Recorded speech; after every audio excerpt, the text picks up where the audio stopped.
सप्रेम नमस्ते। आज का ये प्रोग्राम हम लेकर आए हैं इंटरनेशनल योगा डे के लिए, जो 2020 21 जून में। इसके लिए मैं सबसे पहले अपने प्रधानमंत्री मोदी जी को धन्यवाद दूंगी, जिन्होंने 2015 में ही इसकी शुरुआत की थी कि इससे हम हर साल उस योग को याद करते हैं, जिससे जो लोग भूले भी बैठे हैं योग को, उनको भी याद आ जाए। तो इस तरह से, और जो ये प्रोग्राम है वो हम नेचर से जुड़ा हुआ। योग कहाँ से आया, योग आसन हमें कहाँ से मिले? ये तो पक्की बात है कि हजारों वर्ष पहले जो पतंजलि ऋषि ने हमें योग दिया, लेकिन जब हम योगासन करते हैं तो वो हमें कहाँ से मिलते हैं? हमें नेचर से मिलते हैं, यानी तत्वों के द्वारा मिलते हैं, या हमें पक्षियों से मिलते हैं, पशुओं से मिलते हैं। और जन्म से लेके मृत्यु तक जो भी हमें रास्ते में हमारे अंदर काम आती हैं, कुछ वस्तुएं, कुछ चीजें जो हमें संकेत देते हैं, संदेश देते हैं, उनके बारे में मैं बताना चाहती हूँ। लेकिन अपने जो मेरे यहाँ के शिक्षक हैं, उनके सहयोग के द्वारा और उनको धन्यवाद देती हुई हम इस प्रोग्राम को आगे की ओर बढ़ाते हैं। धनुष आकर्षण आसन, जिसे कि हम आकन धनुरासन भी कहते हैं, और ये बना है आपके हाथ और पैर से। जैसे कहते हैं ना कि संसार में किस प्रकार से खींचातानी और तनाव है, उसी तरह से ये पैर कान के पास तक जो लेकर गए, तो पैर कहते हैं मुझे भी समझ, और मेरा भी तेरे साथ गहरा संबंध है। और दूसरा हाथ जो सामने की ओर जा रहा है, वो पैर के पास तक जा रहा है। तो बस यही है कि किसी से लेना है और किसी को देना है, और इसी की समानता बनाने के लिए इस संसार में हमें जो तीर भी चलाना है, तो उसे भी किस प्रकार से चलाना है, कि तीर का मतलब है कि इस संसार में हम किस प्रकार से रह पाए शांति पूर्वक, दूसरे का दिल भी ना दुखाएं, लेकिन अगर कोई मौका ऐसा आए तो किसी के लिए नीचे भी ना गिर जाए। तो इस तरह से हमको करते हुए अपने, कहते हैं ना कि अपनी खुददारी को तो संभाल के रखना है। अभिमान ना हो चलेगा, लेकिन स्वाभिमान तो होना ही चाहिए। तो इस तरह से आकन धनुर आसन। बका आसन, बका आसन के तो कहने ही क्या कि अपने हाथों पर अपने शरीर को उठा देना, कितनी बड़ी बात है। तो ये हाथ के ऊपर शरीर को उठा देना, कि हमेशा पैर जो है हमारे शरीर को उठाते हैं। तो जब हम कुछ उसके विपरीत करने जाते हैं, तो आप खुद भी समझें कि यानी कि हमारे शरीर का बैलेंस पूरा का पूरा हम बना पाते हैं अपने शरीर को उठाने में। और साथ में ये जुड़ा हुआ है बकासन पक्षी से। तो हमें किस प्रकार से नेचर से देखते हुए, पक्षियों से देखते हुए हम नए नए आसनों की उपज हुई हमारे योग के अंदर, जो कि हम लोग अष्टांग योग करते हैं। और उस अष्टांग योग के अंदर हमारा आ गया कि ये बकासन, जिसका जब बैलेंस करेगा, जब हाथों पे बैलेंस हो गया, तो पूरा का पूरा एक्यूप्रेशर हमें मिल जाएगा। चक्रासन, चक्रासन यानी कि जैसे जीवन में हम ये गाड़ियों में जाते हैं, कारों में जाते हैं, चार चार पहिए, ऐसे ही हमारा ये आधा पहिए की तरह बना हुआ है। और ये मेरुदंड में जितने भी चक्र हैं, उन चक्रों का इसके साथ बहुत गहरा मेल है। जैसे मूलाधार चक्र, स्वादिष्ठान चक्र, मणिपुर चक्र, अनाहत चक्र, विशुद्धि चक्र। और मेरुदंड का अकड़ जाना, सुषुम्ना मार्ग में शक्ति का संचार ठीक से ना होना, जो कि बहुत ही जरूरी है। और ये मस्तिष्क को और हमारे ग्रीवा को और हमारे हाथों की मजबूती को लाभ देता है ये आसन। और इसी तरह से हम इसे चक्रासन के रूप में धरती के साथ जब जुड़े होते हैं, और नाभि में जो खिंचाव आता है, उस नाभि के खिंचाव में मणिपुर चक्र में और ज्यादा शक्ति पैदा होती है। चमगादड़ आसन अथवा कच्छप आसन। ये आसन आपको दिखा रहा है कि ये दो तरह के, कच्छप आसन अलग होता है लेकिन हमने इसमें दोनों आसनों को एक कर दिया है। तो इसमें करते हुए जो चमगादड़ है वो कभी कभी दिखाई देता है और आप देखते होंगे कभी कभी वो किस प्रकार से ये उड़ता हुआ, उससे हमेशा लोग कहते हैं कि कान पे ना आ जाए, यानी कि वो कान को बहरा कर देता है, इतने तक उसकी आवाज तंग करती है। तो इसके लिए और जो कच्छप आसन है उसकी आयु इतनी बड़ी होती है, इसीलिए तो घर घर में कच्छप का प्रतीक रखा जाता है। लेकिन इसका पता होना चाहिए कि यानी कि लंबी आयु वाला। तो इस तरह से हम जिस भाव से जो देखते हैं हमें वो भाव प्राप्त होता है। तो ये कच्छप आसन जो आपने चमगादड़ आसन बना हुआ देख रहे हैं, यानी कि उसकी शक्ति इतनी होती है कि वो छू मात्र जाए तो कान को बहरा कर देता है। तो अगर हम लोग इसकी शक्ति को इसमें अपने अंदर लेते हैं तो हमारे अंदर प्राण शक्ति बढ़ती जाती है। धनुरासन, धनुरासन किस प्रकार से देखो, पेट के ऊपर और हमने हाथों के द्वारा पैरों को पकड़ा हुआ है और एक दूसरे की तरफ खिंचाव करते हुए और ऊपर की ओर उठ रहे हैं। धनुरासन, धनुर आकर्षण आसन जो है उसकी तरफ ध्यान करें। वो तीर कब चलेगा, जब हम स्वस्थ होंगे। तो वो स्वस्थता के लिए ये धनुरासन की जरूरत पड़ती है। तो ये धनुरासन जो है ये आपकी नाभि और आपके मेरुदंड दोनों की तरफ काम करता है, यानी कि आपका नाभि का मणिपुर चक्र और जो रीढ़ की हड्डी में भी है। जैसे कहते हैं ना कि घर की चीजों के लिए बजट बनाया जाता है, ऐसे योग के लिए भी बजट बन रहा है कि ये आपकी नाभि और मेरुदंड के पीछे की ओर दोनों के लिए काम करता है और पेट के मोटापे को कम करता है। और ये आसन को आप अगर झूले की तरह करेंगे तो और जल्दी कम होगा। तो इस तरह से ये धरती और आकाश पर दोनों पर काम कर रहा है। धरती से जुड़ा हुआ है और आकाश को अपनी तरफ कहता है कि मुझे खींच ऊपर की ओर। तो इस तरह से धनुरासन बना। एक पाद विपरीत मस्तक स्पर्श आसन। इसके नाम से पता चलता है कि जो हमारा मस्तिष्क है वो उल्टा होकर पीछे की ओर से पैर को लगाएगा। जैसे हम लोग सामने की ओर झुकते हैं और झुकने के बाद पैरों को पकड़ते हैं, तो ये हो गया विपरीत यानी उल्टी दिशा में। वो क्यों? क्योंकि हमारा शरीर इतना लचीला बन जाए, इस तरह से हो जाए कि हम जितना लचीला शरीर होगा, एक बात का ध्यान रखिए, जितना लचीला शरीर होगा उस शरीर में उतने, जितना लचीलापन होगा शरीर में उतने शरीर में रोग कम होंगे। तो इसके लिए लचीला बनाना जरूरी है। जैसे पेट के अंदर कैसे बच्चा अंदर की ओर होता है, उसी तरह से कैसे 9 महीने उसमें रहता है गर्भ के अंदर, इसीलिए कहते हैं कि वो गर्भ जून होती है। तो ऐसे ही तरह तरह के आसन बनाए गए हैं कि आप अगर बैठने का तरीका जैसा है उसमें टांग को पीछे रखो और गर्दन को मोड़ कर पीछे की ओर सिर को पैर के पास तक ले जाओ, तो तब आपको खुद पता चलेगा कि किस प्रकार से सिर जो है पैर तक पहुंच जाएगा और दोनों का एक संबंध बन जाएगा। और ये हो गया हमारा एक पाद विपरीत मस्तक स्पर्श आसन। गरुड़ आसन किस प्रकार से आपके सामने हाथ और पैरों में लिपटा हुआ और खड़े होकर बैलेंस बनाया हुआ। तो सबसे पहली बात तो इसमें बैलेंस आना यानी एकाग्रता आना। एक प्रश्न है, अब साथ में ही करती हूँ और साथ में उसका आंसर देती हूँ। क्या योग में गरुड़ पक्षी और गरुड़ आसन में कोई समानता है?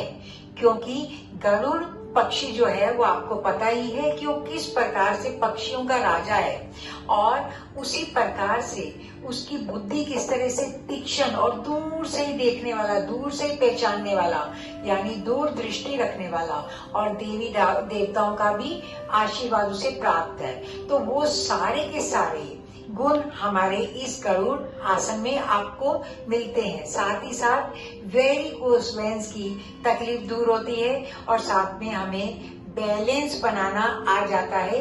सांप की तरह लिपटे हुए हाथ और पैर किस प्रकार से हम खड़े हैं, और इस तरह से ध्यान देते हुए हमको क्या संकेत मिल रहा है और क्या संदेश कि हम अगर बैलेंस बनाकर इस पे खड़े रहेंगे तो हमें इसका बहुत लाभ मिलने वाला है। गोमुख आसन, ये गोमुख आसन कहाँ से हमें मिला? गाय का मुख की तरह का ये आसन जो इस तरह से बना है, तो उसके मुख की तरह का ध्यान करते हुए, तो गाय तो कहते ना वैसी हमारी माता है, और उसका दूध, उसके यूरिन से कितने लाभ होते हैं वो हमें पता ही है। तो ये हमारे कंधों को की जकड़न को तो दूर करती है, घुटनों के कड़कपन को दूर करती है। कैसे? गाय देखो कहीं पर इतनी भोली होती, कहीं पर भी अगर उसका मन करे सड़क के बीचों बीच बैठ जाती है और बड़े आराम से ऐसे लगता है जैसे कि गर्दन भी इधर उधर घुमाती हुई। तो इसीलिए ये इसके लिए बताया जाता है कि अगर ये आसन कर लिया जाए तो कभी घुटने का ऑपरेशन कराने की जरूरत नहीं पड़ेगी। लेकिन ऐसा नहीं है कि अभी डायरेक्ट जिनको दर्द हो रहे हैं वो करेंगे, तब तो तकलीफ बढ़ जाएगी। उसके लिए पहले कौन से आसन करने चाहिए वो एक अलग बात है। तो इसके लिए हमें गोमुख आसन पर ध्यान देना है, जिससे कि हमारे कंधे और जंघा जो है लचीली बनती है। ये है हमारा गोमुख आसन। गोरक्षा आसन, देखिए जिस तरह से सामने बैठे हैं, तो अभी इसमें नहीं पता चल रहा कि ये इसमें गोरक्षा क्या करने वाली है, यानी कि हम गौ की गाय की रक्षा करेंगे या रक्षा जो गाय है वो हमारी रक्षा करेंगे। पर लेकिन देखिए ध्यान दें किस प्रकार से पंजों के बल बैठे हुए हैं, यानी कि अगर पैरों में बहुत लचीलापन है तभी वो ये वाला आसन कर सकता है, वरना करना मुश्किल है। और अगर कर लिया तो जिंदगी भर पैरों में इतना लचीलापन रहेगा कि पैर, टखना, पिंडली, घुटने में कभी कोई तकलीफ नहीं आएगी। और ये नाम कैसे पड़ा? ये है एक नाम, ये थे हमारे महान योगी गोरखनाथ जी, और वो गोरखनाथ जी नाथपंथी के थे। और ये जो नाथपंथी हैं वो आध्यात्मिक राह में आ गए थे और कुंडलिनी शक्ति जगाने में काफी माहिर थे। तो इसमें इन्हीं के नाम पर ये गोरक्षा आसन पड़ा है। और इसमें आप देख ही रहे हैं कि किस तरह से कितना मुश्किल है, दिखता बहुत आसान है, लेकिन पंजों के बल बैठना, पूरे शरीर का एक्यूप्रेशर करना। तो ये हो गया गोरक्षा आसन। जानु स्थित चंद्रासन, जैसे कि चंद्र के समान शीतलता लिए हुए कब होगी?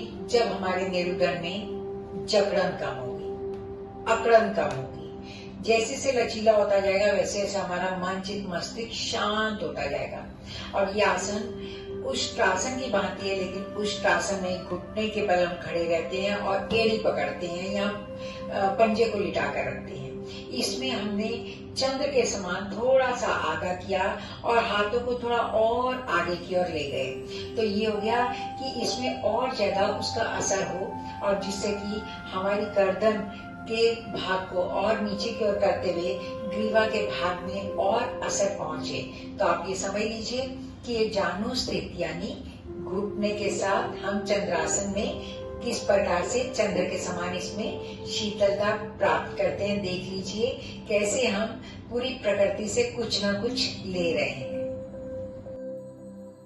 कर्ण पीड़ा आसन, ये किस प्रकार से आपके सामने किया गया है, कैसे टांगों को पीछे तक कान तक लेके गए। तो इसका मतलब है कि कर्ण पीड़ा आसन यानी कान में पीड़ा होगी? नहीं जी, कान की पीड़ा हमेशा के लिए दूर हो जाएगी। और इसको करने के लिए बहुत सारी सीढ़ियों को पार करना पड़ेगा। ऐसा नहीं है कि ये आसन एकदम कर दिया जाता है। इसके लिए आपको पहले उत्तान पादासन, फिर पादो हस्तासन, फिर सर्वांग आसन, फिर हलासन, और फिर जाकर आता है कर्ण पीड़ा आसन। और ये करने के बाद आप देख ही रहे हो कि कितनी आसानी से हो रहा है, वो तो आप जांच पा रहे हो, क्योंकि कितना कैसे कमर मोड़ के पीछे की ओर पैर लेकर गए हुए हैं। और इसमें कमर के ऊपर पूरा भरोसा होना चाहिए। और एक बात थायराइड की, तो आप ये समझ लीजिए कि थायराइड तो ऐसी दवाई है कि इसकी गली तक भी थायराइड नहीं आएगा, गले तक पहुंचना तो बहुत दूर की बात है, उसकी गली तक भी नहीं आएगा। ये है हमारा कर्णपीड़ासन। मेरु वक्रासन आप जो इस समय देख रहे हैं वो मेरु वक्रासन का एडवांस रूप यानी पूर्ण मेरु वक्रासन, और ये है अर्ध मस्तिष्क आसन का भाई बहन। तो ये समझ लीजिए कि मेरु वक्रासन यानी कि मेरुदंड को वक्र की तरह कैसे मोड़ा जाए। अष्टावक्र का नाम सुना होगा, जिसके 8 अंग अलग अलग जगह से उठे हुए थे। तो इसी तरह हमने मेरु वक्रासन को किस तरह से ट्विस्ट किया है, और वो ट्विस्ट करने के बाद कंधों के साथ करते हुए पीछे से हाथ कैसे मिलाया हुआ है। देखने में कई बार आसन आसान लगता है, लेकिन करने में पता चलता है कि हाथ वहां तक पहुंच ही नहीं रहा। तो ये कंधों की मजबूती देता है, और पेट का तो पिचक जाना जरूर है, मतलब पक्का है। अगर ये करते जाएंगे तो पेट के अंदर किसी प्रकार की चर्बी नहीं रहेगी। तो ये है अर्ध मस्तिष्क आसन का एक स्वरूप, पूर्ण मेरु वक्रासन। नौका आसन। नौका आसन किस तरह से पेट के बल लेटे हुए हैं, दोनों हाथ और दोनों पैर ऊपर की ओर हैं। इसे हम 2 तरीके से कर सकते हैं। इसे पेट के बल किया हुआ है, ऐसे ही पीठ के बल भी कर सकते हैं। उसमें पीठ और दोनों टांगे एक साइड में और दूसरे दोनों हाथ पीछे की ओर रहते हैं, लेकिन जो काम करेगा वो दोनों एक ही करेगा, यानी पेट को कम करने का काम। जैसे नौका आसन है, जैसे नाविक जो है इस पार से उस पार ले जाता है, उसी तरह से ये आसन करने पर हमारे अंदर भव सागर पार करने की भावना आ जाती है। और नाभि के सहारे पूरा शरीर जब ऊपर है, तो यानी कि जैसे घर जो है 4 पिलर पे खड़ा होता है, उसी तरह से हम 4 पिलर यानी 2 हाथ और 2 पैर पर हम नाभि के सहारे खड़े हैं। तो ये हो गया हमारा नौका आसन। पद्म सर्वांगासन। जो एक होता है पद्मासन, एक होता है सर्वांगासन। ये दोनों को मिलाकर बनाया गया है। पद्मासन अपने आप में सर्वश्रेष्ठ है बैठने की क्रियाओं में, जो कि ध्यान में भी हमें आगे ले जाता है। क्यों ले जाता है? क्योंकि एक पैर ऊपर, दूसरा पैर उसके ऊपर, यानी वो धरती से ऊपर पहले ही दिखा रहा है आपको। तो ये हो गया इसके लिए इसे, और ये बहुत सर्वश्रेष्ठ होते हुए, और साथ में हम सर्वांग आसन कर रहे हैं, यानी कि सब अंगों का आसन, यानी कि पद्म भी और सर्वांग भी है। जिस प्रकार सर द्वार बंद प्राणायाम होता है, यानी कि सभी के द्वारों को बंद करके प्राणायाम होता है, ऐसी अंगों के लिए बनाया गया है सर्वांग आसन। और इसे कभी भी स्लिप डिस्क वाले ना करें, और गर्दन में तकलीफ वाले ना करें, और उसके साथ मस्तिष्क के अंदर ऊर्जा पहुंचाने का कार्य है, और बालों के लिए बहुत अच्छा है, और विचारों में कमी आती है। तो ये आसन बहुत ही महत्वपूर्ण है, पद्म सर्वांगासन। परिवर्तित जानुश्रासन। सिर्फ जानुश्रासन तो आपने नाम सुना होगा, लेकिन इसका नाम है परिवर्तित जानुश्रासन, जिसमें कि जैसे होता है ना जीवन परिवर्तन होता है, ऐसे ही ये जानुश्रासन में एक टांग मुड़ी होती है और एक टांग सामने होती है। लेकिन परिवर्तित जानुश्रासन में उसी जो टांग सामने की ओर है, उस टांग को उठाकर साइड में लगा दिया जाता है। और जो जानुश्रासन होता है उसमें हाथ सामने की ओर नीचे ले जाकर नीचे की ओर सामने झुकते हैं। लेकिन इसमें आपने देखा होगा जैसे सामने की ओर हो रहा है, कैसे उसका जो टांग मुड़ी है उसका हाथ दूसरी पैर की ओर लेकर गए, इससे पूरी कमर पर खिंचाव आ रहा है। इससे आप समझ लीजिए कि हमारे शरीर कमर में कितना परिवर्तन आ जाएगा उस खिंचाव से। और ये खिंचाव जो है, ये खिंचाव हमारी कमर को शेप देता है, हमारे घुटनों की तकलीफ को दूर करता है, और पिंडली के अंदर किसी समय भी जो भी खिंचाव और पिंडली में स्ट्रेस के कारण दर्द होता है वो ठीक हो जाता है। एक तो ये कारण है। दूसरा है कि पहले के समय में आपने देखा होगा कि घूंघट निकालती थी औरतें, तो उसमें से थोड़ा सा इधर से साइड से देखा करती थी। तो योगा टॉपिक्स में इसका नाम हमने घूंघट आसन भी रखा हुआ है। पर्वत आसन। पर्वत आसन आकार से पता चलता है, बहुत बड़े पहाड़ों का आकार लिए हुए ये पर्वत आसन किसको देख के बना? पर्वतों को देखकर हमने अपने शरीर के द्वारा ये योगासन बनाया है। ये पर्वत एक ऊपर की ओर चोटी जो होती है उसमें बहुत ताकत होती है। जैसे पहले के लोग कैसे शिखा रखते थे, चोटी रखते थे, क्यों रखते थे? क्योंकि उसमें वही प्राण शक्ति हमें मिलती है।